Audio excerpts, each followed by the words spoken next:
सर्वे वेदा यद्पदमामनन्ति त्वपंसि सर्वनीच यदुदन्ति यदि छन्तो ब्रह्मचर्यं चरन्ति तत्ते पदं संग्रहेण ब्रब्रवीम्यो इति एतत्। आदर और सम्मान की योग्य आचार्यवर वीरेंद्र जी, हमारे स्नेह पात्र माननीय श्री प्रवीर जी और आर्य युवा समाज के सभी कार्यकर्ता और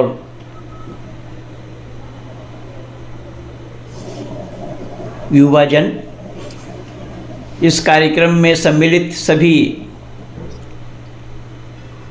अधिकारी वर्ग और मित्र मंडलियों को मैं इस विजयदशमी का शुभेच्छा, अभिनंदन और हार्दिक स्नेह सबके लिए मैं प्रस्तुत कर रहा हूँ कि ये जो पर्व लोगों ने मनाया है या मनाते आए हैं, ये पर्व सही पूछिए तो अधर्म पर धर्म का विजय है।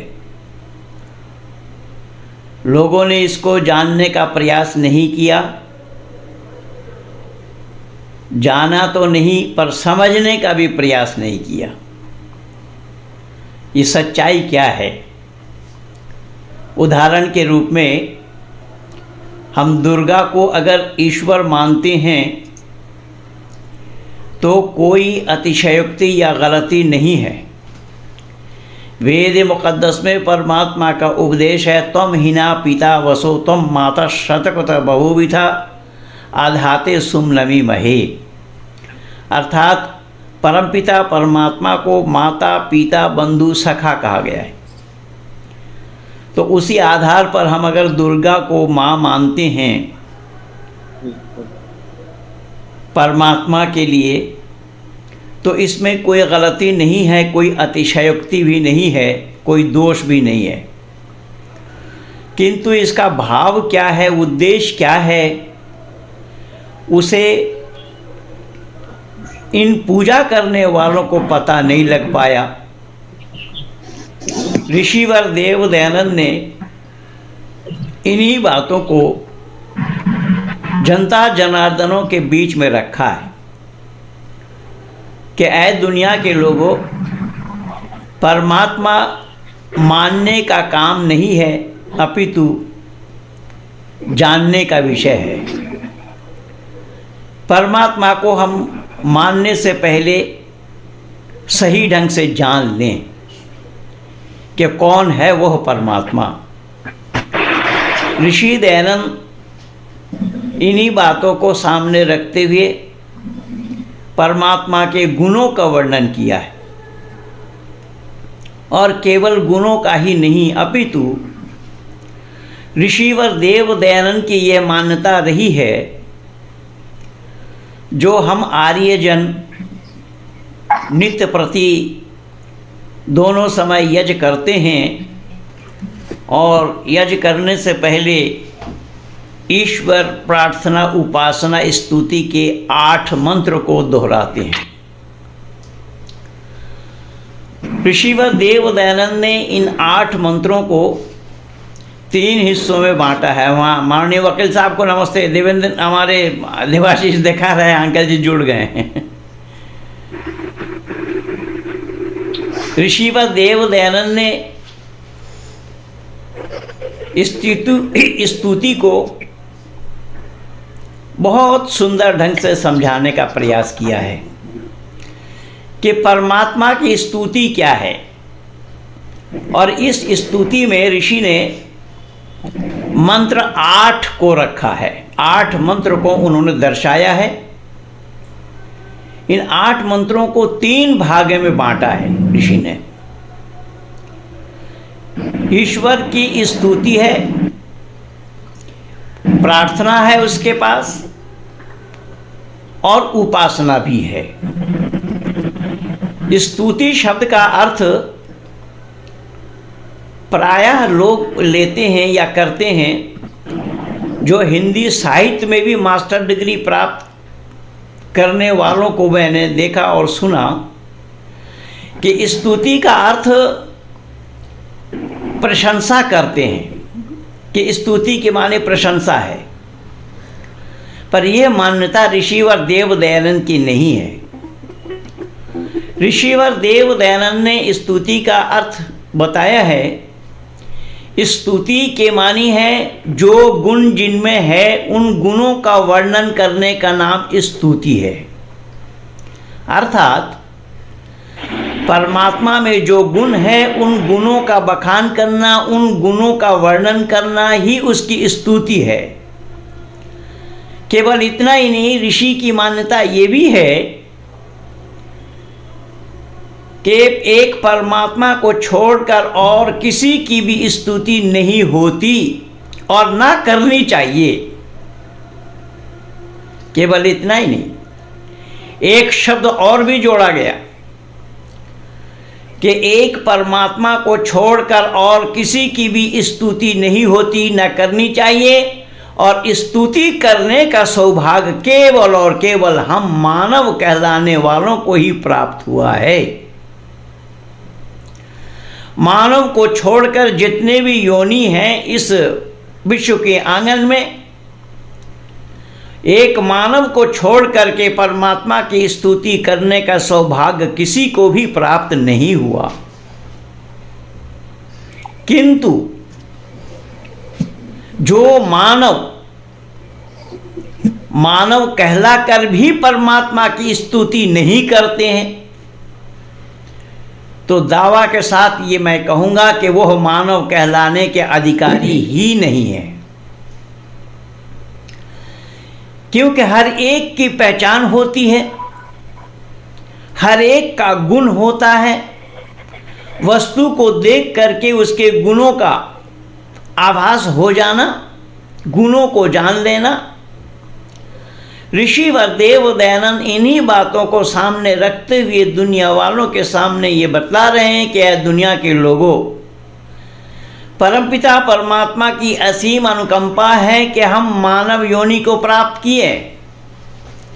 और मानव योनि ही एक ऐसी योनि है कि जो सर्वश्रेष्ठ योनि बताया जाता है।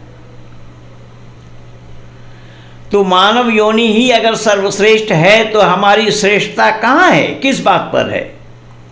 तो ऋषि कह रहे हैं हमारी मानव योनि की श्रेष्ठता है कि हम परमात्मा को जानें और उसकी स्तुति करें।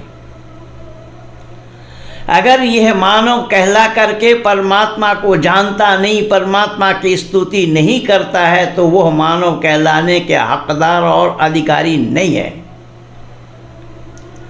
यही कारण मना कि ऋषि व देव दयानंद कह रहे हैं स्तुति शब्द का अर्थ होता है उनके गुणों का वर्णन करना, और स्तुति एक परमात्मा को छोड़कर किसी के भी नहीं की जा सकती, क्योंकि परमात्मा में गुण ही गुण है, परमात्मा में अवगुण नहीं। जब परमात्मा में गुण ही गुण है, परमात्मा में अवगुण नहीं, तो उन गुणों का बखान करना, गुणों का वर्णन करना, उसकी तारीफ करना, उसका हम्द और सना करना, उसकी प्रशंसा करना, यही स्तुति कहलाती है। और ये स्तुति केवल और केवल मानव मात्र को करना चाहिए। क्यों? कि उस परमात्मा की स्तुति इसलिए करना चाहिए कि परमात्मा ने हमें मानव योनि में भेजा है, या हमारे अपने किए कर्मों के अनुसार हमने मानव योनि को प्राप्त किया है।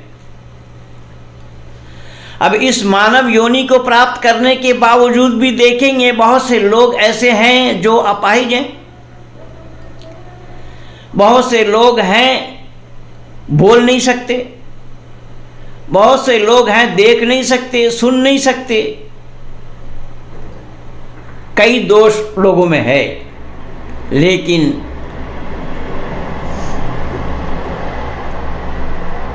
परमात्मा की असीम अनुकंपा है कि हम सब लोग ऐसे दोषों से भी दूर हैं, बिल्कुल स्वस्थ हैं शारीरिक दृष्टि से,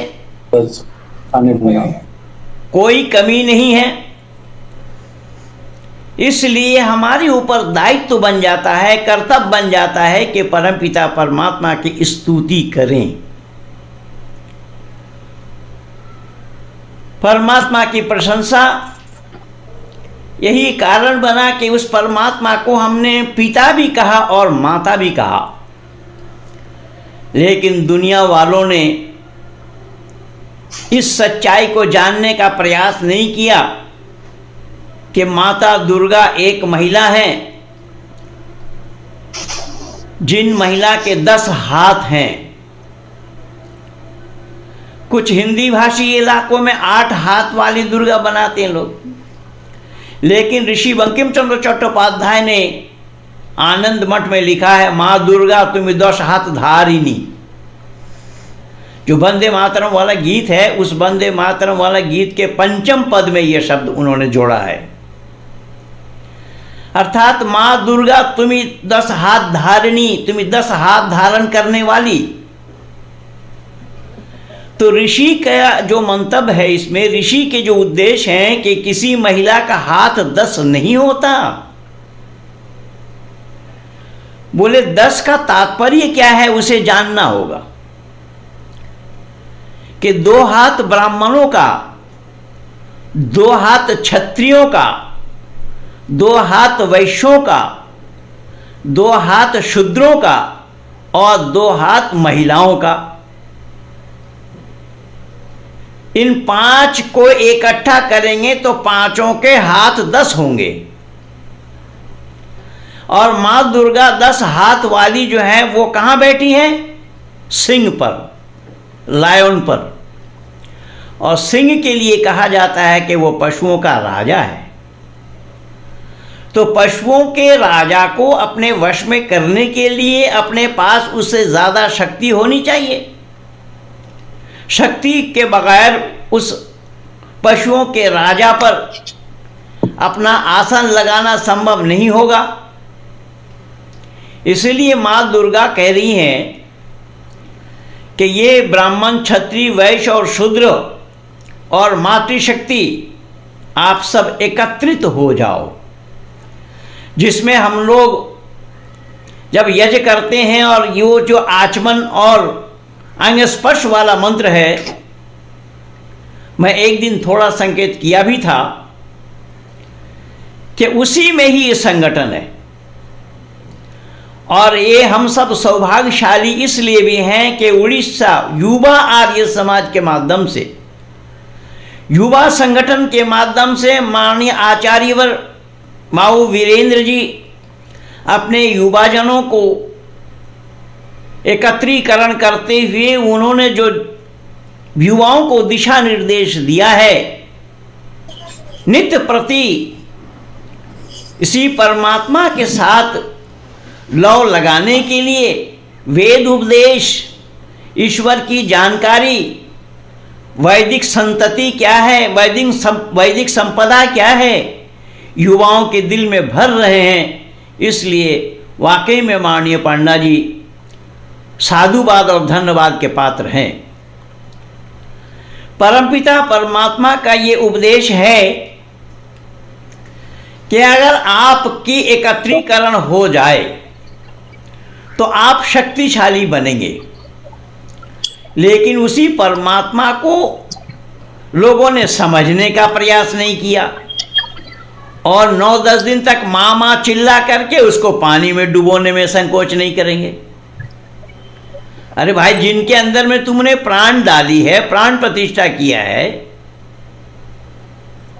और प्राण प्रतिष्ठा किया जाना संभव है या नहीं है ये तो वही लोग जानेंगे। प्राण इनके पास है कहाँ, कहाँ मिला इनको जो ये प्रतिष्ठा कर रहे हैं। अगर ये प्राण की प्रतिष्ठा मूर्ति में कर सकते हैं तो कोई आदमी उनके घर का मर गया तो उसके अंदर में प्राण क्यों नहीं लौटाया आज तक? उसके अंदर में प्राण की प्रतिष्ठा क्यों नहीं की? पर जो समझना था, जो चीज हमें लेनी थी, जिस पर हमें अमल करना था, उसे ही हमने तिलांजलि दिया और उसको मनमानी तरीके से ईश्वर मान करके, जो कि ईश्वर नहीं है, उसे ईश्वर मान करके उसकी स्तुति कर रहे हैं, उसकी उपासना कर रहे हैं और हाथ जोड़ रहे हैं। ऋषि ने कहा कि ऐसा संभव नहीं होगा। ईश्वर को जाने बिना किसी को ईश्वर कह देना यह संभव ही नहीं है, वो मानवता विरुद्ध है। तो हमने मानव होने के नाते परमात्मा ने जो हमें विवेक और बुद्धि दिया है, प्रत्येक काम को करने के लिए हम विवेक और बुद्धि से करते हैं। लेकिन जब ईश्वर का नंबर आता है, परमात्मा का नंबर आता है, परमात्मा की बात आती है, तो विवेक और बुद्धि पे ताला डाल देते हैं। तो विवेक और बुद्धि पे अगर हम ताला डाल देंगे तो हम मानव कहलाने के अधिकारी नहीं बनेंगे। यही कारण बना कि बहुत से लोग ऐसे हैं जिन्होंने इस जीवात्मा को भी परमात्मा का अंश मान लिया है, जो कि कभी भी संभव नहीं है। अंश का होना परमात्मा के शब्द, परमात्मा के नाम के साथ जुड़ना संभव ही नहीं है। ये लोगों की अनभिज्ञता है, अज्ञानता है। इसलिए ऋषि व देव दयानंद ने कहा कि वह परमात्मा अजन्मा है। अजन्मा के माने जिसे जन्म लेना नहीं पड़ता, जो जन्म नहीं लेते। और मुख्य रूप से परमात्मा में ये 5 चीज नहीं होती: रूप, रस, गंध, शब्द और स्पर्श, जिन्हें हम ज्ञान इंद्रिय कहते हैं। परमात्मा इन ज्ञान इंद्रिय से दूर है। दुनिया वालों ने इस सच्चाई को भी जानने का प्रयास नहीं किया। इसलिए ऋषि दयानंद कह रहे हैं कि वो अजन्मा है। बोले केवल अजन्मा नहीं, वो अनंत भी है। अनंत की माने जिसका कोई खात्मा न हो, जिसका अंत न हो। बोले वो निर्विकार है। निर्विकार? बोले हाँ, निर्विकार के माने जिसमें कोई विकार ना आए, जिसमें विकार पैदा ना हो। विकार कैसा? कि वो कभी खुश होते हैं, कभी नाखुश होते हैं।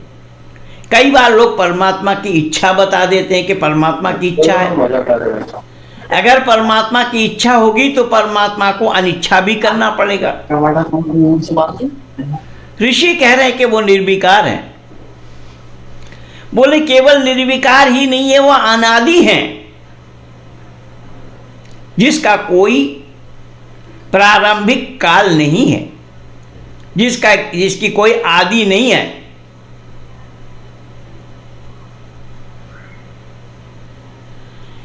ऋषि व देव दयानंद ने एक नाम के साथ एक नाम को किस प्रकार से जोड़ा है, ये सब गुणवाचक नाम है। इसलिए ऋषि ने कहा कि वह अनुपम है। बोले अनुपम का क्या मतलब हुआ? तो ऋषि कह रहे हैं अनुपम का मतलब यह है कि जिसकी कोई उपमा नहीं।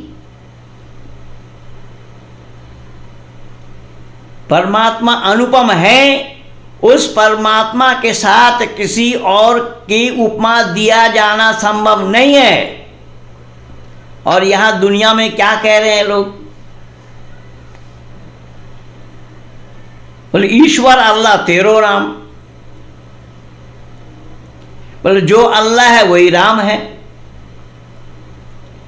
ऋषि कह रहे हैं कि ये होना संभव नहीं है, कि जब वो अनुपम है, उसकी उपमा नहीं है, तो राम के साथ उसकी उपमा दिया जाना क्यों संभव होगा?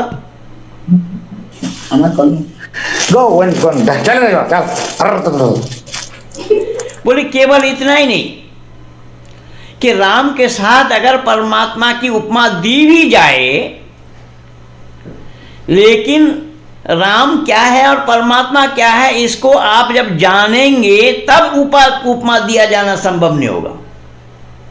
बोले कैसा जानना है? तो ऋषि कह रहे हैं कि राम का जन्म होता है, राम का जन्म हुआ है, राम का जन्म हुआ था और परमात्मा अजन्मा है, पहले ही बोला। तो जब राम का जन्म हुआ, माता पिता के घर में उन्होंने जन्म लिया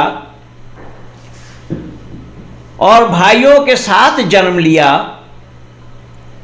जिनके भाई हैं, माता और पिता भी हैं।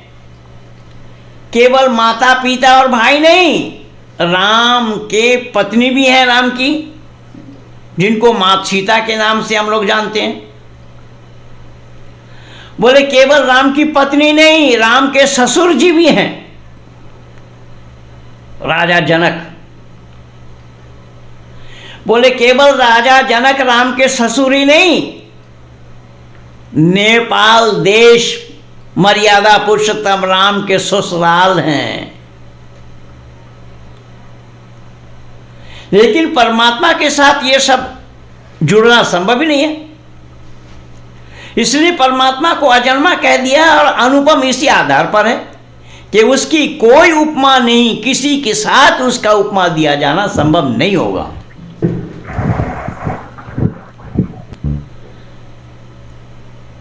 लेकिन दुनिया वालों ने इस सच्चाई को जानने का प्रयास नहीं किया, दुनिया वालों ने इसको जानने का प्रयास भी नहीं किया। मानना तो दूर की बात है, मानेंगे तो वो तब जब वो जान जाएंगे। जो जानने का ही प्रयास नहीं किया तो मानेंगे क्या? और बिना जाने मान रहे हैं, इसीलिए धोखा हो रहा है। तो ऋषि कह रहे हैं कि बिना जाने मानने का ही ये नतीजा है कि परमात्मा को जानकर ही मानना पड़ेगा। किसी के मन में आए किसी को परमात्मा कह दे, यह संभव नहीं है। इसलिए राम को परमात्मा कहना सरासर परमात्मा के साथ मजाक है, मजाक, उपहास है। फिर राम एक ऐसा शब्द है जिसके रूप चलेंगे, एक राम, दो राम, अनेक राम, पर परमात्मा एक ही है। परमात्मा का अनेक होना संभव नहीं है, इसलिए वो अनुपम है। ऋषि कह रहे हैं कि केवल वो अनुपम है नहीं है, वो सर्वाधार है, सब आधारों का आधार है। बोले केवल सर्वाधार ही नहीं है, सर्वंतर्यामी है। अब आप कहेंगे कि सर्वंतर्यामी अगर है तो बाबा तुलसी ने तो मर्यादा पुरुषोत्तम राम को अंतर्यामी माना है रामचरितमानस में। आइए जरा हम विचार करते हैं कि सही अर्थों में राम अंतर्यामी थे या नहीं थे, या राम का अंतर्यामी होना संभव है या नहीं। अगर राम अंतर्यामी होते, और अंतर्यामी शब्द का अर्थ होता है अन्यों के हृदयों की बातों को जो जानता है, वो अंतर्यामी कहलाते हैं, अंतरात्मा की बातों का जानने वाला। लेकिन राम के जीवनी से देखिए, वही बाबा तुलसी के ही रामचरितमानस में ही पा जाएंगे। शबरी झाड़ू लगा रही है, शबरी से पूछा गया कि सफाई अभियान क्यों है, तो शबरी कहने लगी कि राम का आगमन होने वाला है। तो राम का आगमन होने वाला है, शबरी ने राम को देखी भी नहीं अभी तक, तो शबरी को कैसा पता लग गया कि राम का आगमन होने वाला है? तो राम को अंतर्यामी कहने से पहले शबरी को अंतर्यामी कहना पड़ेगा। केवल इतना ही नहीं, बाबा तुलसी ने दर्शाया है उसी रामचरितमानस में, अरण्य कांड में लिखा है कि एक बार शूर्पणखा गई मर्यादा पुरुषोत्तम राम के पास। और अपने को ऑफर करते हुए कहने लगी कि मुझ जैसा कोई नारी नहीं है, तुम्हारा जैसा कोई पुरुष नहीं है, मुझसे विवाह करो। मर्यादा पुरुषोत्तम राम ने माता सीता की ओर दिखाकर कहा कि ये मेरी पत्नी है, मैं शादीशुदा हूं, और दूर में जो बैठा है मेरा भाई वो कुंवारा है। वहां पर शब्द है कुंवारा मोर लघु भ्राता। अब कुंवारा शब्द किसको कहते हैं हम? कुंवारा किसको कहा जाता है? बगैर शादीशुदा वाले, जिनकी शादी न हुई हो उनको कुंवारा कहा जाता है। अब यहां चारों भाइयों की शादी एक साथ हो चुकी थी, तो वो कुंवारा कैसे होंगे?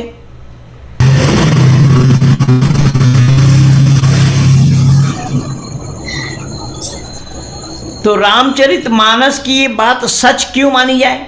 कैसी मानी जाए? अब शूर्पणखा गई वहां पर लक्ष्मण जी के पास।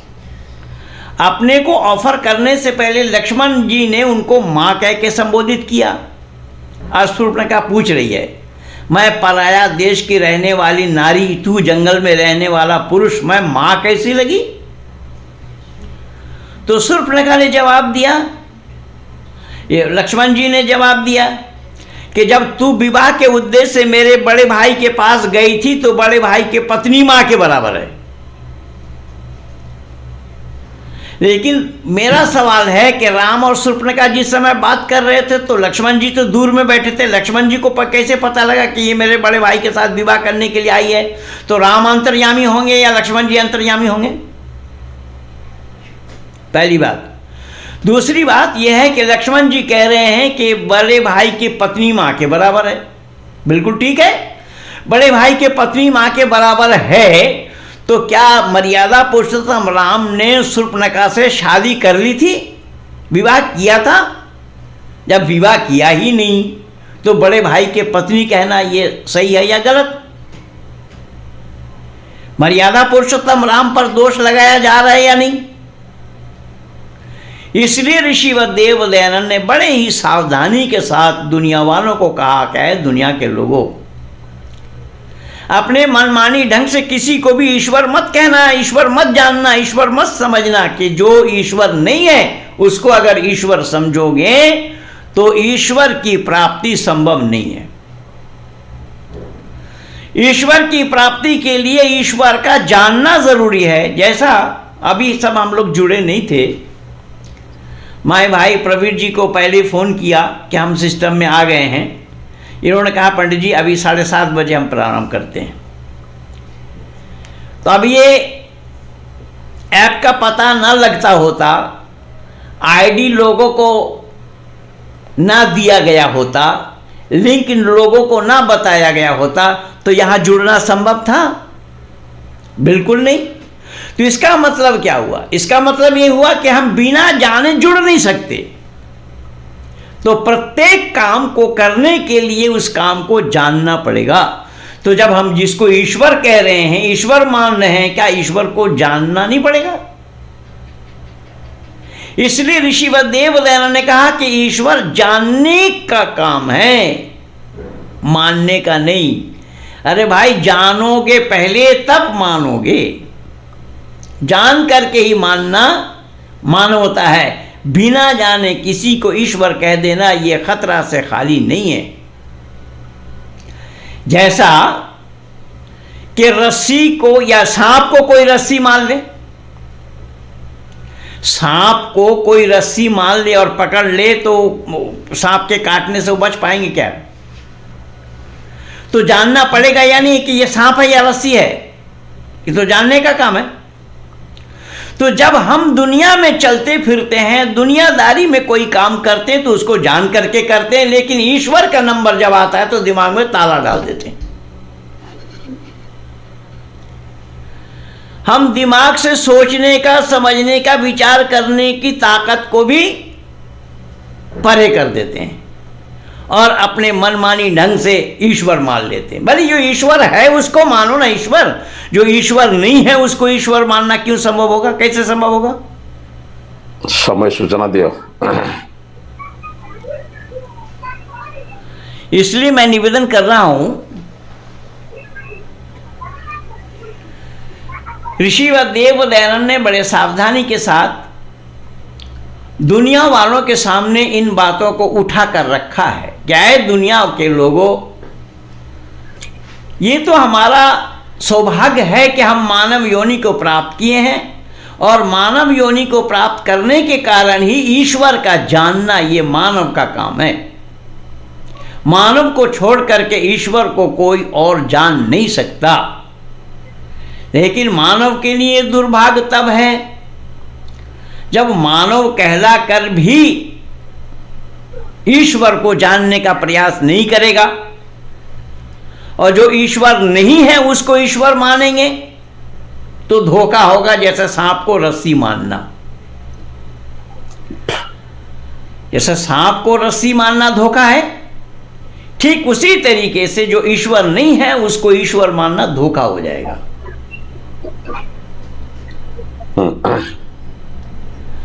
इसलिए मैं समझ रहा हूं इशारा हो रहा है प्रवीण जी। हाँ शास्त्री जी, 1 मिनट के अंदर आप, आज का समय हो गया है तो आप 1 मिनट के अंदर खत्म करें। अभी आप फिर वही टॉपिक हम फिर आगे रखेंगे। अच्छा, आज का के लिए टाइम हो गया है। अच्छा अच्छा,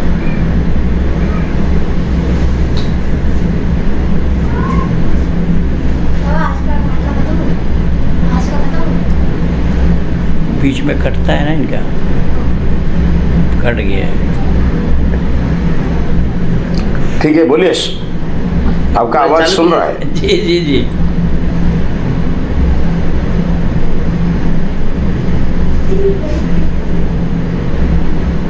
इसीलिए ऋषि व देव दयानंद ने उस परमात्मा के विषय को बहुत गंभीरता से लिया है, और सत्यार्थ प्रकाश के प्रथम समुल्लास में और 7वां समुल्लास में ऋषि ने उसी परमात्मा का ही वर्णन किया है। पहले समुल्लास में ही परमात्मा की जानकारी दी कि परमात्मा जानने का काम है। परमात्मा को अगर हम जानने का प्रयास नहीं करते हैं तो हम मानव कहलाने के अधिकारी भी नहीं बनेंगे। परमात्मा वेद में आया है, एकम सब विप्रा बहुधा वदंती। परमात्मा एक है, ज्ञानी लोग उसको बहुत से नामों से पुकारते हैं। जैसे हमारे और आपके भी बहुत नाम हैं। हम किसी के पिता हैं, किसी के भाई हैं, किसी के बेटे हैं, किसी के कुछ है, इस तरीके से। परमात्मा एकम सद विप्रा बहुधा वदंती। लेकिन ऋषि कह रहे हैं उसका मुख्य नाम ओम है, निज नाम ओम है, और ये सब गुणवाचक नाम है। वहां पर 101 नाम का वर्णन ऋषि ने किया है, और ऋषि ने सही सही पता बताया। ऋषि ने कहा कि वो सर्वयंत्रयामी होने के कारण वो अजर है, माने बीमार नहीं होते, कोई बीमारी उनको छू नहीं सकता। जी कौन शास्त्री जी, अभी नेटवर्क कट जाएगा। अभी आप 30 सेकंड के अंदर फिर हम जुड़ जाएंगे। 30 सेकंड का, ठीक है। सभी श्रोता उनको निवेदन, अभी कार्यक्रम कंटिन्यू रहेगा।